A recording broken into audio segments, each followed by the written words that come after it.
Jesus se tornou igual a nós, é a palavra desta noite. Diga assim: Jesus se tornou igual a mim, Jesus se tornou igual a nós. Vamos ouvir a palavra de Deus aqui no capítulo 2 e após vamos interpretá-la. No versículo 1 diz assim, Hebreus 2:1. Por esta razão importa que nos apeguemos com mais firmeza às verdades ouvidas, para que delas jamais nos desviemos. Se, pois, se tornou firme a palavra falada por meio de anjos, e toda transgressão ou desobediência recebeu justo castigo, como escaparemos nós se negligenciarmos tão grande salvação? A qual, tendo sido anunciada igualmente pelo Senhor, foi-nos depois confirmada pelos que a ouviram, dando Deus testemunho juntamente com eles por sinais, prodígios, vários milagres, por distribuições do Espírito Santo, segundo a sua vontade. Versículo 5, Hebreus 2:5. Pois não foi a anjos que sujeitou o mundo que há de vir, sobre o qual estamos falando. Antes, alguém, em certo lugar, deu pleno testemunho, dizendo: que é o homem, que dele te lembres? Ou o filho do homem, que o visites? Fizeste-o por um pouco menor que os anjos, de glória e de honra o coroaste, e o constituíste sobre as obras das tuas mãos. Todas as coisas sujeitaste debaixo dos seus pés. Ora, desde que ele sujeitou todas as coisas, nada deixou fora do seu domínio. Agora, porém, ainda não vemos todas as coisas a ele sujeitas. Vemos, todavia, aquele que, por um pouco, tendo sido feito menor do que os anjos, Jesus, por causa do sofrimento da morte, foi coroado de glória e de honra, para que pela graça de Deus provasse a morte por todo homem. Porque convinha que aquele, por cuja causa e por quem todas as coisas existem, conduzindo muitos filhos à glória, aperfeiçoasse, por meio de sofrimentos, o autor da salvação deles. Pois tanto o que santifica, como os que são santificados, todos vêm de um só. Por isso é que ele não se envergonha de lhes chamar irmãos, dizendo: a meus irmãos declararei o teu nome, cantar-te-ei louvores no meio da congregação, e outra vez eu porei nele a minha confiança. E ainda, eis aqui, estou eu e os filhos de Deus me deu, visto, pois que os filhos têm participação comum de carne e sangue, destes também ele igualmente participou, para que por sua morte destruísse aquele que tem o poder da morte. Amém, igreja? A saber, o diabo. E livrasse todos que pelo pavor da morte estavam sujeitos à escravidão por toda a vida. Pois ele, evidentemente, não socorre anjos, mas socorre a descendência de Abraão. Por isso mesmo convinha que, em todas as coisas, se tornasse semelhante aos irmãos, para ser misericordioso e fiel, sumo sacerdote, nas coisas referentes a Deus, e para fazer propiciação pelos pecados do povo. Pois, naquilo que ele mesmo sofreu, tendo sido tentado, é poderoso para socorrer os que são tentados. Amém, igreja?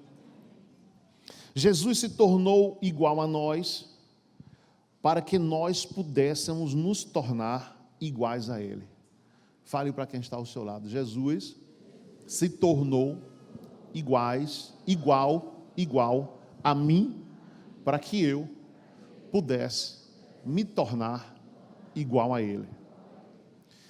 Infelizmente, a humanidade parece mais com as trevas do que com Deus. Infelizmente. Mas Deus, ele dá o livre-arbítrio ao homem escolher que caminho seguir. Caminho das trevas. Quando a gente vê as reportagens, a gente vê mais reportagem de quê? De pessoas que parecem com Deus ou pessoas que fizeram o que o diabo mandou elas fazerem. Você liga uma reportagem, um jornal e você vê lá crimes, sequestros, estupros, doenças, uma série de coisas acarretando o ser humano. Porque o ser humano, ele tem escolhido seguir as trevas. Você vê que o rapaz aqui deu testemunho agora, e porque ele deixou de trabalhar com um ex-patrão, um ex-fornecedor das coisas que ele vende, o camarada mandou um recado para ele: diga a ele que a cabeça dele está aqui com o meu orixá. Então as pessoas vivem mais fazendo o mal e têm prazer em fazer o mal do que fazer o bem. Mas isso aí não é culpa de Deus, é escolha individual de cada um. Então, o ser humano, você acaba de ver nesse texto, que o ser humano pode se tornar igual a Jesus. A Bíblia está dando oportunidade a mim e a você se tornar igual a Ele, porque a Bíblia fala isso, a Bíblia afirma isso. A Bíblia diz: por isso mesmo convinha que, no 17, em todas as coisas se tornasse semelhante aos irmãos, para ser misericordioso e fiel sumo sacerdote nas coisas referentes a Deus, e para fazer propiciação pelos pecados do povo, pois naquilo que ele mesmo sofreu, tendo sido tentado, é poderoso para socorrer os que são tentados.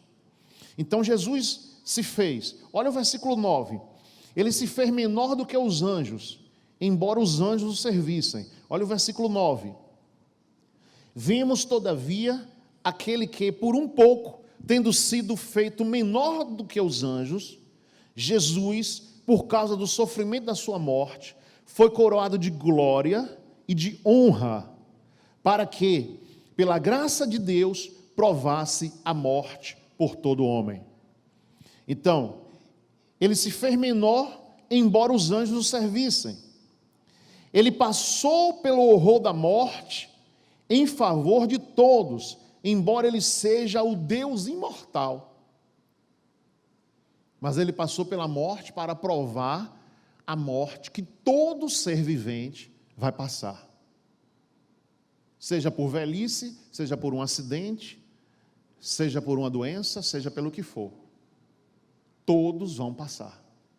E Jesus provou. Jesus tinha que provar tudo. Ele se fez homem para provar tudo que um ser humano pode passar, inclusive a morte. Por isso que só Jesus pode te redimir, e só Jesus pode te curar, e só Jesus pode te abençoar. Porque, sabe, aquela pessoa que cria um motor, e ele sabe tudo que tem naquele motor, porque ele criou aquele motor, ele criou aquele avião, ele criou aquele objeto. Nós vamos usar aquele objeto, mas não fomos nós que criamos aquele objeto. A pessoa que criou conhece muito mais do que eu e você. Você usa. Outro dia eu vi uma reportagem da criação da caneta. Por que foi que a caneta foi criada? Como a caneta foi criada? A ideia que a pessoa teve para criar a caneta Bic, a caneta francesa, foi um francês que criou. Então a reportagem daquilo ali, simplesmente a gente não quer saber, a gente pega a caneta e escreve, pega a caneta e usa, pega a caneta e faz uma conta. Mas você, toda hora, fica tão prático, tão fácil, que a gente não analisa como essa tinta sai, como essa tinta chega no papel, que tipo de produto é esse, que você escreve até secar, uma coisa baratinha, e que você usa a boa caneta até a última gota, não perde nada, e é uma coisa barata. Mas a criação da caneta não foi fácil. Houve situações até de morte na família, na vida das pessoas que estavam envolvidas no projeto. Então, assim, Deus criou o homem e se fez homem. A Bíblia diz que Jesus chorou, a Bíblia diz que Jesus teve fome, a Bíblia diz que Jesus jejuou, a Bíblia diz que Jesus sofreu. todo tipo de sofrimento. O que esse casal passou, alguém falando com eles, que larga esse Deus, blasfemando de Deus, o que é que eles estão te dando, o que é que Deus está te dando, larga esse negócio. O que é que acontece? Blasfemaram na presença de Jesus, falaram que Jesus expulsava demônios pelo poder de demônios, falava que a equipe que andava com Jesus era uma equipe de comilões, comiam muito, que a equipe que estava com Jesus não lavava as mãos para comer. Então falavam muito de Jesus, criticaram muito Jesus, falavam muito dele o tempo todo, até hoje se fala. Jesus ressuscitou e ainda se fala de Jesus. Então, Jesus sofreu bullying, todo mundo hoje está sofrendo bullying, na escola é só o que se fala, Jesus sofreu. Jesus sofreu desprezo, Jesus sofreu críticas, Jesus sofreu perseguições, Jesus sofreu dor. Qualquer dor que uma pessoa esteja no hospital, está lá sob remédios, sob efeito, medicamentos, morfina, para a pessoa não sentir a dor. Mas Jesus sentiu a dor sem morfina. Jesus sentiu a dor sendo crucificado no madeiro, vivo, carne viva, sem tomar um comprimido, sem nada. Sentiu a dor da crucificação, onde vai prender nos pulmões aquela cruz, vai prender nos pulmões, até faltar respiração. A morte é dolorosa, ela demora. Não foi furar as mãos, não foi a coroa de espinhos, não foi as 39 chibatadas que Jesus apanhou, que cortou o corpo dele todo, não foi a perda de sangue, foi ele ia arriando, o peso do corpo ia arriando, e aqui atrás no pulmão, a cruz tinha uma madeira que sobressaía. Aquela madeira, quando o corpo ia arriando, ia pressionando os pulmões, com o peso do corpo. Então a morte era pura asfixia. Sentindo a dor o tempo inteiro e morrendo aos poucos. Então Jesus sofreu essas dores, Jesus sofreu todas essas situações, para quê? Para quê? Para que ele conhecesse tudo que um homem, uma mulher poderia passar na face da terra. Tudo que uma pessoa poderia passar. Como eu posso te aconselhar alguma coisa que eu nunca vivi? Como eu posso falar? Como alguém pode te aconselhar? Você vai se aconselhar com uma pessoa, eu estou com o meu casamento assim, você vai se aconselhar com uma pessoa que às vezes o casamento dela está pior do que o seu. Ela não está sabendo vencer o casamento, e como ela vai te dar conselho sobre o casamento, se o casamento dela está derrotado? Só pode lhe influenciar quem venceu a situação. Jesus, ele venceu todas as situações que foram apresentadas a ele como homem. Então ele se fez homem para vencer essas situações e para trazer a cura para a humanidade. Diga assim, trazer a cura para a humanidade. Então diga, só Jesus pode curar todos os males meus e da humanidade. Outra situação, ele sofreu por nós, embora ele seja onipotente, salvador. No versículo 10, porque convinha que aquele por cuja causa e por quem todas as coisas existem, conduzindo muitos filhos à glória, aperfeiçoasse, por meio de sofrimentos, o autor da salvação deles. Aí no versículo 10, olha o versículo 11 a 13, ele nos chamou de irmãos, embora ele seja o Criador de todos nós. O 11 até o 13, diz assim o texto, pois, tanto que santifica como os que são santificados, todos vêm de um só, por isso é que ele não se envergonha de lhes chamar irmãos, dizendo, a meus irmãos declararei o teu nome, cantar-te-ei louvores no meio da congregação, e outra vez eu porei nele a minha confiança. E ainda, eis aqui estou eu e os filhos que Deus me deu. Olha que coisa, olha que texto. No versículo 14, ele compartilhou de nossa humanidade, embora ele seja ilimitado e perfeito. No 14, visto, pois, que os filhos têm participação comum de carne e sangue, destes também ele igualmente participou, para que, por sua morte, destruísse aquele que tem o poder da morte, a saber quem? O diabo. Então Jesus venceu o diabo, e ele dá a vitória a você e a mim, sobre esse elemento chamado diabo, sobre essa pessoa chamada diabo, uma pessoa que escolheu o mal, que escolheu tudo que não presta, ele absorveu para ele. Eu vou ser assim, eu serei assim, vou fazer isso, e vou escravizar a humanidade, porque ele não gosta da humanidade, não porque você fez alguma coisa a ele não gosta da humanidade porque Deus nos criou. O que Deus criou de melhor, estrelas, mar, céu, terra, tudo que há debaixo da terra, tudo que Deus criou, o que Deus criou de melhor foi você, foi o ser humano, foi o ser humano. O ser humano raciocina, o ser humano pensa, o ser humano vai, o ser humano vem, o ser humano tem emoções, o ser humano tem alma para se salvar ou não. Então o diabo, já que eu deixei o céu, já que eu não tenho direito mais ao céu, porque a Bíblia diz claramente que o diabo foi expulso do céu, ele era um anjo, um querubim do louvor de Deus. Então, já que eu não tenho direito a mais essa casa celestial, também ninguém vai vir para aqui. Qual é o plano de Jesus? Levar todos para o céu. E qual o plano do diabo? Ninguém vai para lá. Ninguém vai para lá, porque de lá eu saí, fui expulso. Já que eu não tenho direito a ficar lá, eu me revolto para que ninguém vá para lá. Então essa é a luta do diabo, não deixar que ninguém vá para o céu. Então toda luta que você passa, saiba que é o diabo apertando o teu juízo para você chutar o balde de leite. O diabo apertando o teu juízo para você não querer mais Deus, não querer ficar com Jesus, mas preferir Ele. E Ele tem muitas armas. Ele tem as armas do pecado. Ele tem as armas do pecado, dos prazeres, das orgias. Tem 1000 caminhos, tem milhares de caminhos para fazer a pessoa ficar com Ele. E a pessoa fica ali achando, não, isso aqui é bom para mim, eu fazer isso aqui é bom para mim, mas não sabe que está fazendo a vontade das trevas, não sabe que está fazendo a vontade dele, do diabo. Então quando a gente faz a vontade de Deus, a gente tem que seguir as ordenanças dele, os mandamentos de Deus. Na sua casa tem ordem? Na sua casa tem algumas ordens? Eu posso chegar na sua casa e dormir onde eu quiser? Eu posso chegar na sua casa, abrir a geladeira e fazer o que eu quiser na sua casa? Na sua casa tem ordem? O seu carro, quem é que pega seu carro?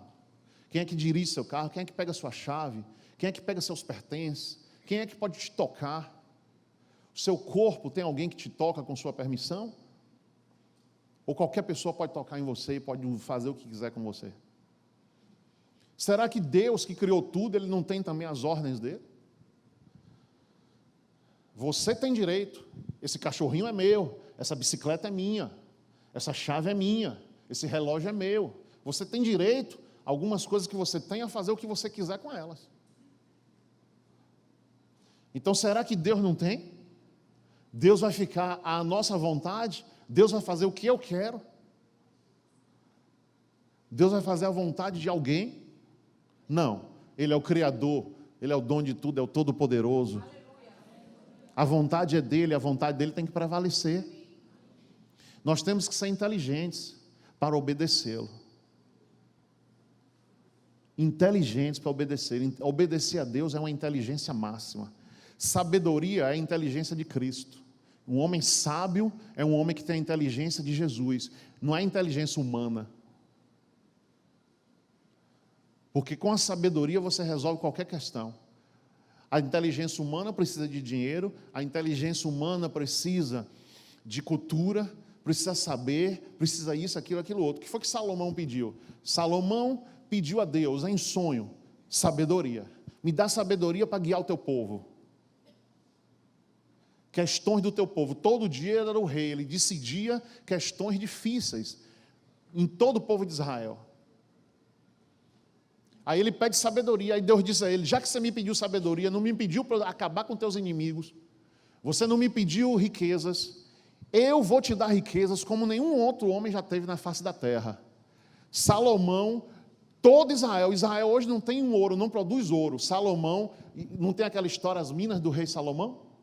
Salomão descobria ouro em tudo que era lugar, Todo lugar que ele pisava, cavava, tinha ouro. Mas porque ele pediu sabedoria a Deus. Sabedoria é uma coisa que ela é mais elevada do que qualquer outra coisa. Não é para ninguém, não é para poucos, não é para muitos, é para poucos. Então, assim, Cristo, Ele se fez, se submeteu para que você fosse e alcançasse a salvação. Ele compartilhou de toda a nossa humanidade, embora Ele seja limitado, ilimitado e perfeito. Por que razão Jesus se submeteu a todo este sacrifício? Foi um sacrifício. O sacrifício da cruz, o sacrifício da humilhação. Muitas pessoas já morreram porque bateram no rosto de alguém. Muitas pessoas já morreram porque falaram alguma coisa na cara de outra pessoa. Na história, milhões de pessoas, milhares, morreram porque falaram alguma coisa que aquela pessoa não queria ouvir. A pessoa sacou a arma, matou. Porque tomou um tapa. Você bateu no meu rosto, você vai morrer. Morri agora. Jesus, sendo o Senhor, foi esbofeteado. Ó, tapa. Ainda disse: Senhor, perdoa eles que eles não sabem o que fazem. 99,9% ou 100% das pessoas dava outro tapa. Ou no mínimo dizia: não me bata mais não. Ou gritava de dor. Jesus ficou calado e todas as vezes que doía nele a ofensa, perdoa eles que eles não sabem o que fazem. O que quer dizer? Eles não sabem quem estão batendo. Eles não sabem quem estão tocando. Eles não sabem quem eu sou. Por isso que me batem. Agora você já imaginou, essas pessoas que bateram em Jesus e crucificaram Jesus naquela época já morreram. Já morreram. Já tiveram encontro com Ele. Nós estamos tendo um encontro com Jesus bom, a gente não fazendo nada com Ele, a gente querendo Ele. Agora, quem vai encontrar Ele, que bateu nele, que crucificou Ele? Olha que situação. E não ter jeito nenhum a dar. Querido, enquanto você tem jeito a dar, há esperança, há fé, há uma saída. Coisa difícil é você estar numa situação que você não tem jeito. E a situação que todos vão passar depois que saírem dessa terra é essa. Uma situação de encontrar Deus e não ter mais jeito. Aqui você tem jeito de levantar sua mão e dizer: eu quero Jesus. De aceitar Jesus como Senhor. Ele é o meu Senhor. Quem é teu Senhor? Quem é seu Senhor? Às vezes as pessoas não querem um patrão, não querem um pai. Não quero saber negócio de pai, de mãe, não. Quer mandar na minha vida. Muita mulher não quer saber de marido. Marido mandar na minha vida. Eu prefiro ficar só. As pessoas não gostam de serem mandadas.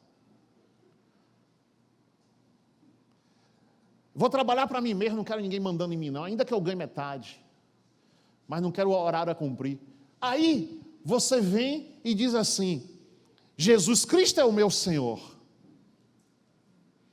Jesus é o meu Senhor. Será que é da boca para fora ou Jesus realmente pode mandar em você? Ou Jesus realmente pode te guiar? Ou Jesus realmente pode te mandar ir e mandar voltar? Ou pode você querer uma coisa e Jesus dizer: não faça, você não fazer? Que senhorio tem Jesus sobre você? Que nível, até que nível Jesus pode mandar na tua vida? Então, Jesus se submeteu a todo esse sacrifício. E os versículos 17 e 18 nos dão a resposta. Porque Ele queria ser misericordioso conosco em nossa humanidade. Ele queria se identificar com as nossas tentações. Ele queria nos libertar de nossos sofrimentos. Foi tentado em tudo, mas em nada pecou, para quando você for tentado, você se pedir socorro a Ele. Eu estou sendo tentado a fazer alguma coisa de errado. Você pede socorro a quem foi tentado e em nada errou, que Ele vai te socorrer. Jesus, me socorre dessa tentação. Essa tentação está forte na minha vida, me socorre, me tira dela. Porque todos nós, enquanto formos vivos, seremos tentados. Seremos tentados. Você vai ser tentado. 3 crianças se reúnem na escola, uma quebrou o copo, a pró vem. Uma criança vai levantar e dizer, vamos sair daqui, vamos mentir, vamos dizer que não foi a gente não. Uma insuflou as outras para dizer que não quebrou o copo. Aquela criança tentou as outras aceitaram. Vamos mentir, não foi a gente que quebrou o copo não. Desde pequeno, nós já somos tentados a fazer alguma coisa. Lá na empresa que você trabalha, alguém pode estar desviando dinheiro. E chegar para você, vamos desviar dinheiro aqui. Você viu? Fica calado. Se você falar, você vai morrer. Mas se você ficar calado, você vai participar com a gente, a gente vai dividir com você. Então, a todo tempo você vai ser tentado. Tentado em todas as áreas da sua vida, para mentir, para roubar, tentado sexualmente, todo o tempo.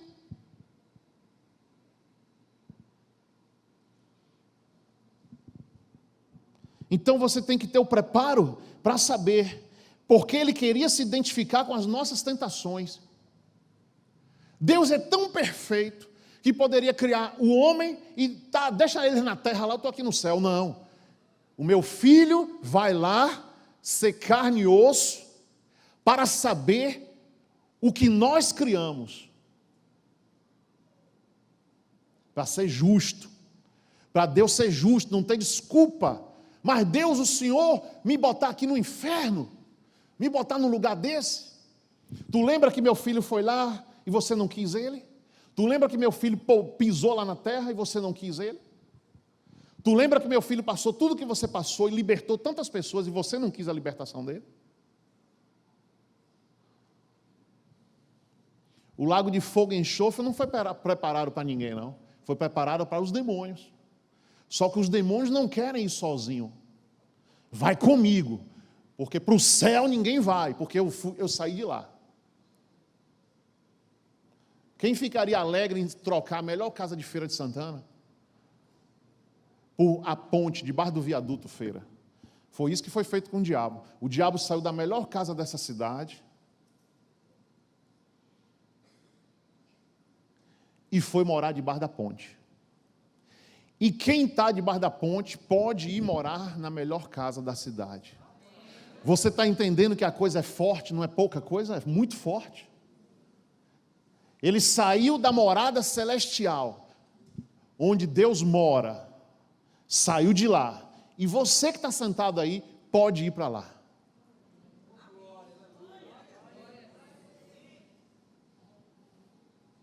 Não tem mais perdão para ele, não tem como ele voltar para lá.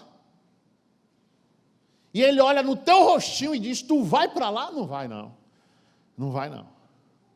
Você está entendendo? Por causa do que é a nossa luta dia e noite? O que é a nossa luta dia e noite? A nossa luta dia e noite é isso aí. O diabo não quer que você vá para da onde ele saiu. Você está entendendo, gente? Que a salvação é a coisa mais valiosa que tem na vida do ser humano? Você pode não ter nada aqui, você tem direito.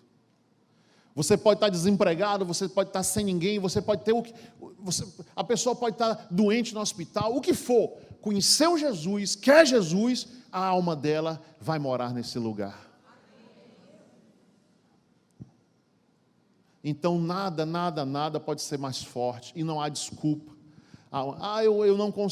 Tudo bem, eu não consegui, eu caí, eu fui tentado, eu não suportei, tudo bem. Aí o que é que nós vamos te ensinar? A você buscar mais Deus, a você entrar mais na presença de Deus, a você se fortalecer mais com Ele, até uma hora que você vai ser fortalecido, que nada vai te vencer. Que nada vai te vencer. E ninguém consegue isso sem treinamento. Por isso que uma pessoa firme com Deus e forte com Deus, ela tem testemunho, ela passou muita luta. Ela já conhece como é o sistema. A gente não fala assim, o sistema é bruto? Pois o sistema do inferno é bruto. O sistema das trevas é bruto. Ele dá uma banana, mas ele vai querer um cacho.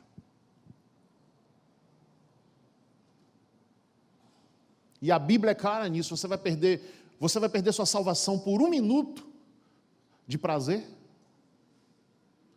A Bíblia tem vários exemplos. A Bíblia tem o exemplo de Esaú e Jacó. Jacó estava dentro de casa. Esaú chega. Estou morto de fome. Jacó disse o quê? Espera aí. Troque seu direito de primogenitura por esse prato de comida. Esaú, para que me serve o direito de primogenitura? Você sabe o que é o direito de primogenitura em Israel até hoje? O filho mais velho, que era Esaú, tem direito a uma herança dobrada. O pai morreu, deixou 4 fazendas. Lá em Israel é assim, 4 fazendas. O filho mais velho fica com 2. Por que isso? Porque o filho mais velho vai produzir naquelas 2 fazendas para dar de comer à mãe. Naquele tempo, vivia tudo em guerra, dá de comer à mãe e dá de comer aos filhos menores, que não sabem trabalhar. Esaú disse, eu não quero saber de primogenitura não, eu quero almoçar que eu estou com fome. Jacó disse, tome meu amigo. Aí Jacó vai e fala para a mãe dele, o direito de primogenitura agora é meu. Jacó queria a fazenda dobrada. O cara por um prato de lentilha perdeu a fazenda dobrada. Então é isso que o ser humano está fazendo. Muita gente está fazendo, às vezes, até mesmo dentro das igrejas. Vem aí São João. O que é que me importa? Depois eu dou um jeito. Mas agora eu vou para o forró e agora eu vou para o motel. Porque a minha vontade agora é o prato de lentilha. A minha vontade agora é essa. Depois eu resolvo isso lá adiante. E alguém vem lá e pode ter certeza, querido, você vai ser convidado para muitas coisas que não é conveniente você ir ou estar. O tempo todo, pessoas que você conhece vão te chamar para fazer isso. Ninguém quer fazer sozinho, não. Quando é coisa de Deus, você vai só, você chama, ninguém vai com você. Mas quando é coisa do inferno, aquela pessoa chama, a multidão vai atrás. Então você acabou o motel, e aí? Acabou a festa, no outro dia a cabeça quente, bebeu tanto, e aí? E depois? E o outro dia? Então vale a pena jogar a vida fora, o que Deus tem, as promessas de Deus fora? Vale a pena? Você é muito corajoso se disser vale. E eu lhe digo, pode ir.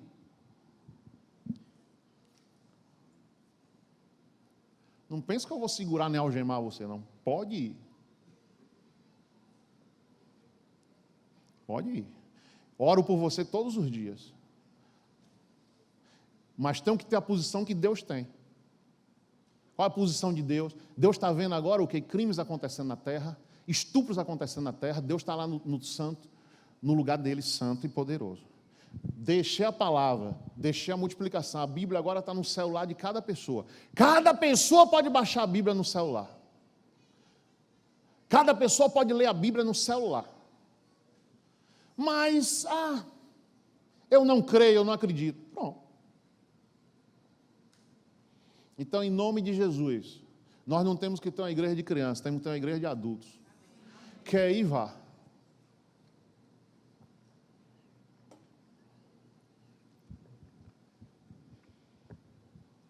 Quer ir, vá. Agora, quer fechar com Deus, feche. Que Deus é bom. Que Deus é misericordioso. Que Deus é bom. Quando a gente é menino na fé, a gente não tem exemplos, mas quando a gente vai chegando no cabelo branco todo dia, é coisa que eu já vi. Quando a gente é menino, a gente não vê nada, não sabe nada, mas vai ficando velho, meu amigo, é uma história, você vai vendo a coisa. Gente que foi, não voltou. Gente que foi na primeira, morreu. Gente que foi, está indo ainda, não está dando risada, está alegre, está satisfeito. Mas eu estou cá, de repente eu vejo a notícia ruim. a história vai aumentando, vai crescendo. Vamos ficar de pé, vamos orar, porque isso que você viu aqui essa noite é um dos textos mais importantes que tem na Bíblia. A lei do sacrifício. Jesus se tornou igual a nós para que nós pudéssemos nos tornar iguais a Ele. Diga assim: Jesus se tornou igual a nós para que nós pudéssemos se tornar igual a Ele.